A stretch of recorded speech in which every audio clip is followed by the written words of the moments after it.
ভারত ভূমিতে মনুষ্য জন্ম যার, জীবন সার্থক করি কর পর উপকার।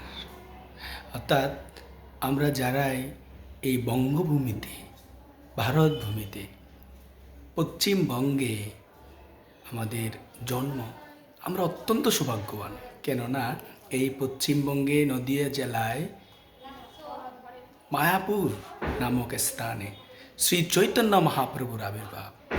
চাই চৈতন্য মহাপ্রভু শিক্ষা দিয়েছেন, নিজের জীবনে প্রথমে আমরা আচরণ করব, তারপর আমরা অন্যকে শিক্ষা প্রদান করব। নিজের জীবন সার্থক করার পর সেই শিক্ষা অপরকে বিলিয়ে দেওয়ার মাধ্যমে তাকে কৃষ্ণ ভক্তিতে যুক্ত করব। তখন মহাপ্রভু আমাদের উপর অত্যন্ত প্রসন্ন হবেন, আর আমাদের জীবন আনন্দময় হবে, কৃষ্ণময় হবে, গৌরময় হবে।